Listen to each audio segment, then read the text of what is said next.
Just quickly, if you enjoyed this video, please like and subscribe and hit the notification bell. I post a new Tom Brady video every day.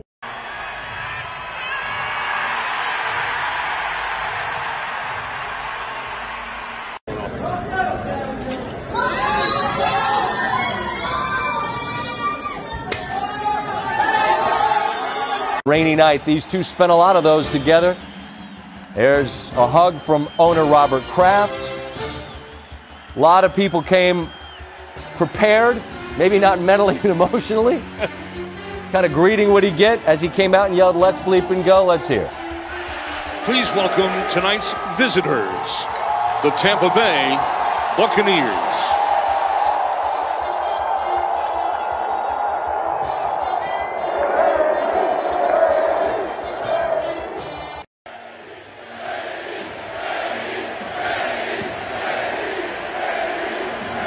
What are you going to do, not cheer? You guys had a hell of a lot of fun together through the years. Brady's parents watching from a suite. Here's how the Patriots fans changed their tune.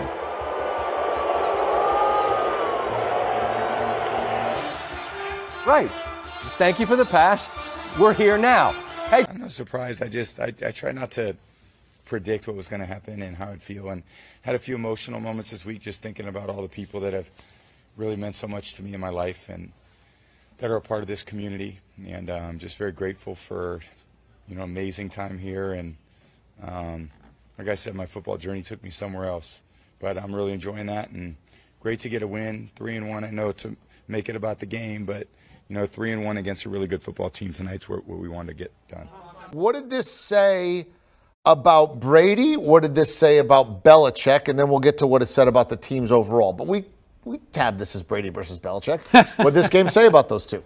Well, I think it says that Tom Brady, no matter who he's coaching against, is the most formidable opponent, because Belichick has a history of making every quarterback look pedestrian, and that appeared to be the case for the first half with Belichick versus Brady. But Brady wasn't the passer he has been through the first three games. He had 10 touchdowns coming into this game, didn't have a touchdown tonight, and then he came out in the second half, found ways to win. It wasn't pretty, but I think it just speaks to his ability to outsmart, as the field general, what Bill Belichick can draw up in the sand coming out of halftime and even game planning coming into this week. So it wasn't pretty, but it was a great game. Yes, it was low scoring. Yes, it came down to the last play, but I think you can take a lot away from this in terms of how Tom Brady reacts when he's game planned to a T. How much do you think all of this stuff impacts the actual on-field? Oh, I think quite a bit. I don't think there's ever been a scenario where a player has gone back and faced a former team, whether it was his choice to leave in free agency or he was cut by a team, that he is not a little bit more amped up for that matchup than he is another matchup. Now, take this context, and it's magnified even more. Like, look, Brady got the last laugh a year ago when his team went and won the Super Bowl. That being said, going back into this building had to be insanely emotional for him, even with it being, early in the football season. You coached Tom Brady in practice for 20 years, but this is the first time you went ahead against him in a game. What was the experience like going? Look, we went against Tom Brady every day in practice defensively. So it's not like we've never seen Tom Brady before. It doesn't count in practice, so nothing matters if you give touchdowns or interceptions. So it all counts out here.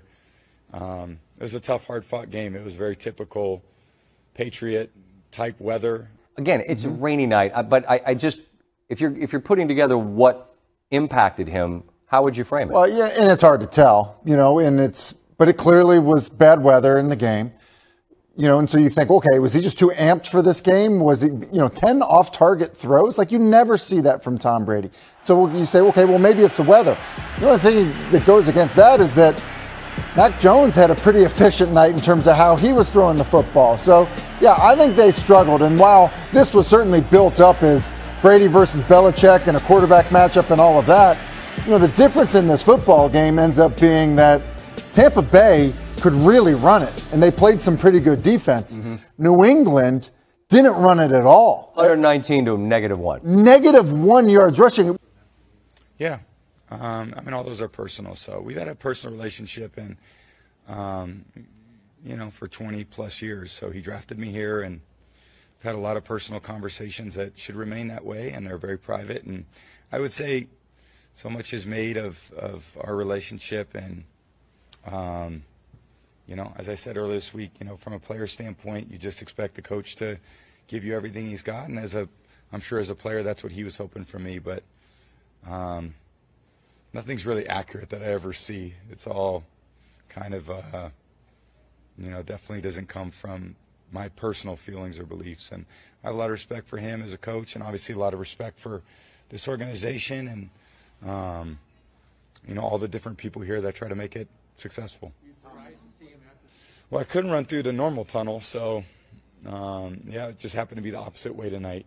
And it's just fun, a lot of emotions, and it's a very, very emotional week. Just, again, these guys are like my brothers, you know what I mean? And I got to, you know, there's two groups of people, all of my Bucs teammates that I love and I'm going to battle with every week. And then there's another group of guys that I see, and those are my friends that I've been with for a long time, Matt Slater and Kyle Van Noy and Dante Hightower and John and Devin and David Andrews and Hoyer, and there's a whole crew, Josh, and it's just, you know, these are the people that I've shared my life with, and very grateful for everything that they've kind of contributed to my life. I'm very blessed. It came down to one kick that hit the post, despite the fact that he didn't have the talent. I'm with you. I might go A instead of A+, because should Belichick have gone for it on 4th and 3? No, I mean, look, he made the right. I mean, they had the kick. They had the kick. Look, hindsight, yes, because the kick didn't go in. But if you said to me, look, that's a kick, he's not going to be short, and it's going to be right there either way, yeah, because 4th and 3, if I don't get it, I don't even get my kicker on the field. My kicker is on the field to win or lose the game, and he has the distance. It's just a matter, does he put it through the uprights? Yeah, I'm okay with him going for it there. I think it was the right call. It was a heck of a game. We certainly enjoyed it. We hope you did as well. But ultimately, it is Tom Brady. And as a result, Tom Brady can now say, I've beaten everybody. That's right. Remember, you got to play for more than one team to do this, because you can't beat the team that you play for. So Brady finally beats the Patriots. That's it for this video. I post a new Tom Brady video every day, so please like and subscribe. That way you'll always have a new Tom Brady video to watch every single day. Thanks for watching.